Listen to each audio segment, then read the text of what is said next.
Recently, the economic situation in China has been far from optimistic, with slowing economic growth and rising unemployment rates like a pool of stagnant water.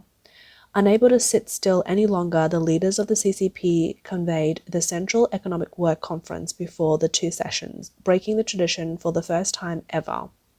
They were eager to immediately boost the economy. The conference emphasized the need to upgrade equipment, enhance production efficiency, trade in old items for new ones to stimulate consumer demand, reduce logistic costs, and optimize economic operations. However, China's economic problem lie not in the economy itself, but in political issues.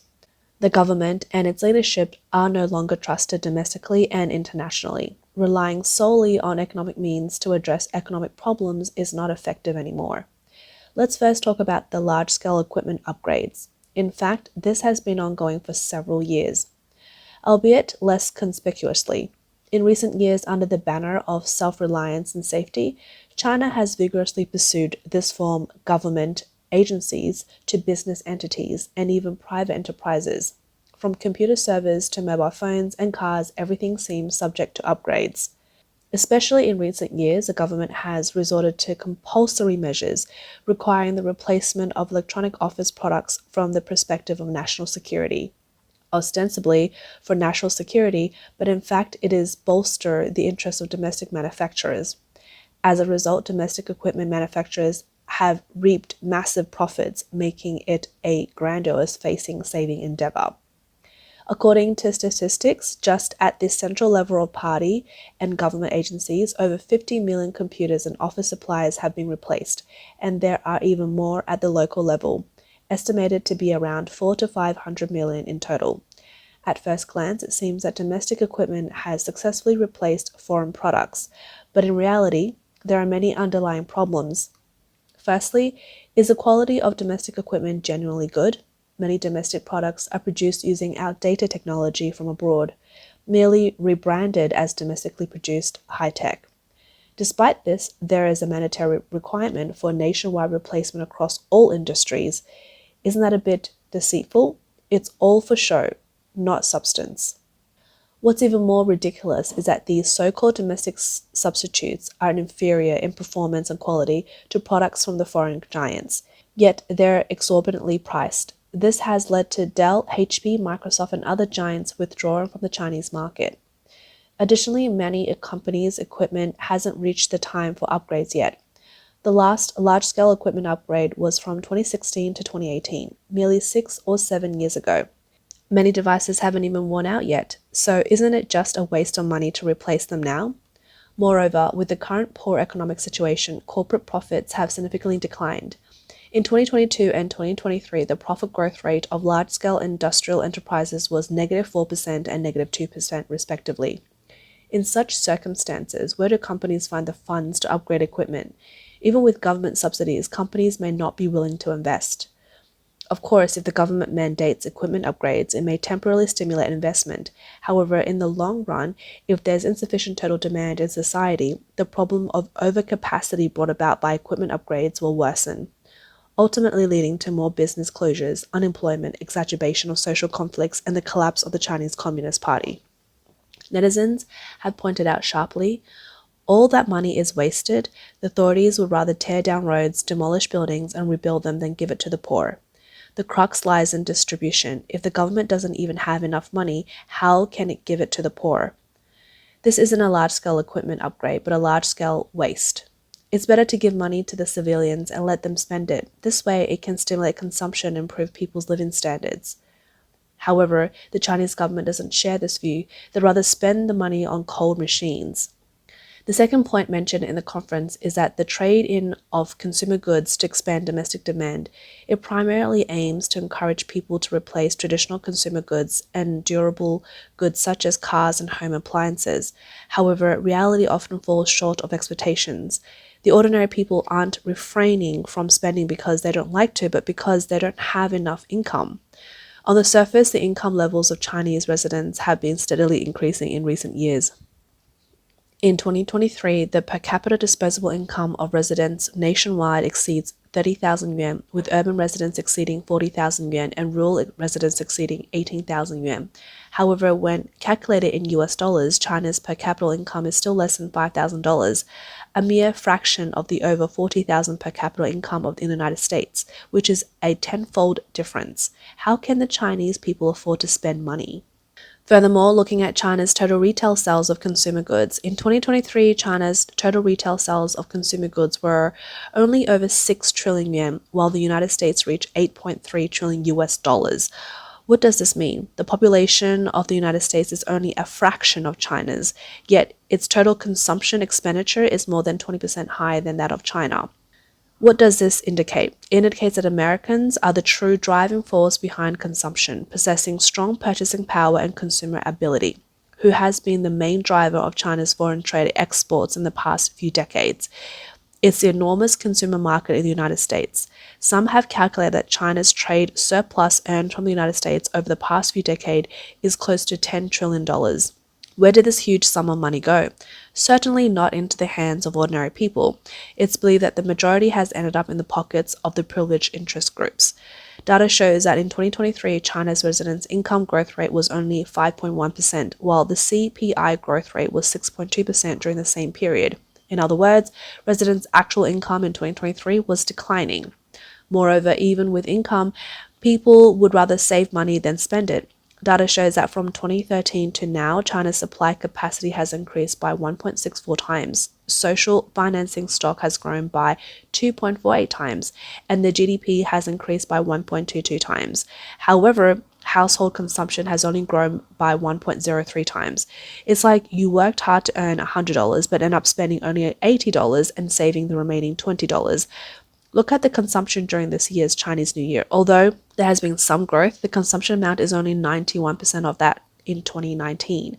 Cars are getting cheaper and cheaper, and the pace of smartphone upgrades is getting slower and slower. So, expanding domestic demand is not just about slogans. The key is to address why the labor profit of the common people ends up in the pockets of the privileged interest groups. It involves in the unfairness of the social, political, and economic system. Chinese residents haven't earned the portion of money they should have, so their consumption capacity remains low. Additionally, the high cost of public services such as healthcare and education place immense pressure on residents. In such circumstances, who would dare to spend money? Do China's poor have 100 or 200,000 yuan for emergencies? The middle class has a few 100,000 yuan for savings and investment. Is that considered wealthy? With such meager savings, the government still expects them to spend money for a pile of industrial junk. Netizens have also harshly criticized. People aren't refraining from buying new or upgraded consumer goods because they don't like them, it's because they don't have the money. Perhaps in the future they'll mandate divorces every 5 years and then remarry to boost real estate and vehicle consumption. It can be said that the authorities have adopted all measures except distributing money, while the ordinary people have provided all support except spending money. This shows that good intentions are not enough. If the fundamental problem aren't addressed, the ultimate result will only be worsening economy and even more difficult lives for the ordinary people. Some experts believe that Xi Jinping's new round of large-scale equipment updates and the trade-in for consumer goods are clearly a big gift package to corrupt officials. Who gets to trade in what? The opportunity for making a fortune has arrived. Those with connections are rubbing their hands in glee with their US dollars accounts ready, ushering in a new era of wealth creation movement. Unknown small brands are emerging one after another, squeezing into the government procurement catalog, each displaying their skills, and the feast of sharing the cake has begun. What's even more ridiculous is that some manufacturers don't even have factories. They simply outsource production, rebrand the products, and make a big profit. Contract factories have received orders, insiders have gotten a piece of the cake, and the government has completed its mission. Everyone is happy. This is not trading in old for new. It's clearly borrowing a chicken for egg laying. There's nothing new under the sun. Distorting prices through administrative means inevitably leads to supply imbalances, creating rent-seeking opportunities and ultimately enriching a group of insiders. Trading in old for new doesn't bring in new products, but rather a new pattern of interest distribution. Experts say this is a new measure to promote economic development, a good policy for benefiting the people. The people say this is clearly another round of wealth creation movement, another means for fleecing the people. Experts says, you don't understand, this is called a market economy. The people say, I understand, this is called an economy of the privileged. Experts say, you should trust the government. The people say, trust you? No way. Speaking of the logistic cost in China, this was also discussed at a meeting of the High-Level Economic Committee. How high are China's logistic costs? They are so high that the logistics industry barely makes any profit, and truck drivers can barely make ends meet. It's no wonder truck drivers often block roads in protest, refusing to work. They have no choice. The more they drive, the more they lose.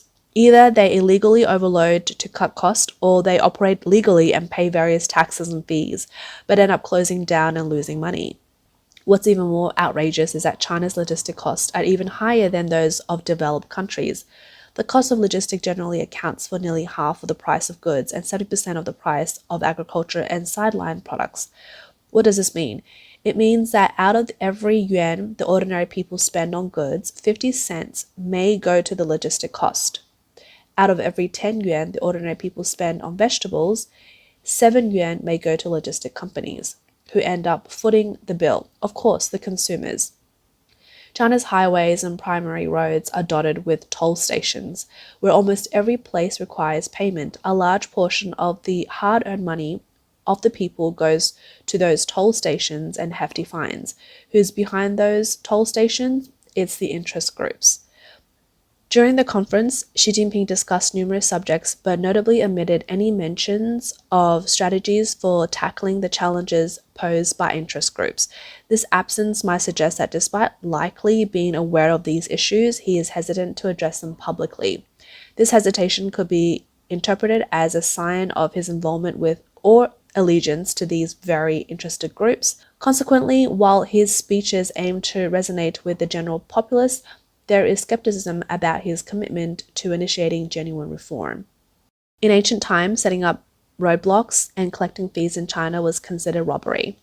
If the government openly takes over the business of bandits, it's collusion between officials and bandits, which is even worse. But this is what the Chinese government has been doing for years. What's even more ironic is that in 2023, China's toll roads revenue exceeded 1 trillion yuan, and they still made a loss. Some people suggest, why not use the funds recovered from the anti-corruption campaign over the years to repay the loans owned by these highways to banks? Let the highways truly become government-run free roads. Unfortunately, no one knows where that part of the money has gone. However, looking at it from another perspective, Xi Jinping's concerns about logistics cost may also be aimed at reducing oil consumption and spending less foreign exchange on buying oil. Although China can purchase oil from Russia, they still have to buy oil from the international market every month. China's strategic reserve can only last for half a year at most. Replenishing oil is a matter of urgency. So if they can reduce consumption in this area, they can save a lot of foreign exchange. The trade-in of consumer goods for new ones also serves this purpose. Recycling is also aimed at reducing imports of raw materials and saving foreign exchange. Xi Jinping calculates that as long as factories keep running, employment can be ensured. But he doesn't want to use foreign exchange, so he has adopted the strategy of trading in old for new. For example, a plastic cup which used to be used until it was worn out is now traded in when it's 80% new. It is recycled and used instead of imported raw materials, thus saving foreign exchange. This is Xi Jinping's strategy, but it's just a temporary solution rather than addressing the root causes. It's well known that China's economy has grown rapidly in recent years, and Western countries have contributed to most of it. Now China has offended Western countries. Over the past 2 years, China has supported Russia on the Ukraine issues. Russia is engaging in aggression, undermining the international order. If the war continues, it will eventually come to blows with the West, and of course, the West is unhappy about it. They see China as challenging the bottom line. And that's not all. China has torn up the WTO agreement it previously signed. Former US President Trump demanded that Xi Jinping committed to honoring the agreements, but Xi Jinping simply ignored it. Now, China has become completely isolated in the international community. Western countries are refusing to import Chinese products, and China's economy has immediately fallen into dire straits. According to reliable sources, China's foreign exchange reserves have bottomed out. You may not believe it when I say this, but China claims to have the most foreign exchange reserves in the world. However, in reality, most of this money has been used to buy US Treasury bonds, and much of the rest has already been spent. Foreign exchange reserves are stretched to the limit, otherwise Xi Jinping wouldn't be in such a hurry. Personally chairing meetings and elevating the strategy of trade-in old for new to the level of the Central Financial and Economic Committee for discussion. On February 23, Xi Jinping spoke about attracting foreign investment to stabilize the economy. On February 24th, Premier Li Qiang held a meeting to discuss how to attract foreign investment and prevent local debt risk. Isn't this a clear sign of desperation? Once foreign capital leaves, it's gone for good. In 2023, foreign direct investment decreased by 90%, reaching the lowest level in 30 years. The outside world generally has a pessimistic view of China's economic prospects, and China is facing the greatest pressure in nearly a decade. Over the years, the Chinese Communist Party has relied on a development model characterized by high investment, high consumption, and high pollution, depleting environmental resources and accumulating a large amount of debt. At the same time, it has a heavy reliance on foreign investment and a high dependence on foreign trade, leading to an imbalanced economic structure and enormous risk. Some netizens jokingly suggest Xi Jinping advocates for society as a whole to trade in old for new, but what about the CCP? Shouldn't the Central Committee, local committees, and party members also trade in old for new? Shouldn't these incompetent fools replace their obsolete brains, always eager to replace things in other people's homes and factories, but unwilling to change themselves? Is Xi Jinping just going to continue endlessly mistreating the peoples of China? Netizens comment, when the economy is bad and lives are tough, you can only tighten your belt. The CCP has been messing around for so many years and it's finally coming to an end, right? Hope the people of China can soon break free from CCP rule and move forward democracy and freedom. Some netizens also question whether China has an overcapacity in production with goods piling up, yet the CCP is still desperately trying to maintain production capacity. What exactly is the CCP up to? Are they really preparing for war? During the period of reform and opening, the Chinese government was facing enormous risk. Why did they dare to downsize the military and cut military spending, and dare to touch both private and state-owned enterprises? Wasn't it because they were betting that a world war wouldn't break out in the short term? Now the CCP is advocating a once-in-a-century great upheaval, with hundreds of thousands of casualties in the war between Russia and Ukraine, and tensions escalating between NATO and Russia. Who could have imagined this 20 years ago? However, talking about a world war with total mobilization and the entire Chinese population participating in the war seems unlikely. But a conventional war with partial mobilization is possible. China is currently providing military support to Russia and Iran. In the future, they may face consequences themselves. Therefore, this production capacity must be quickly developed to prepare for possible future wars.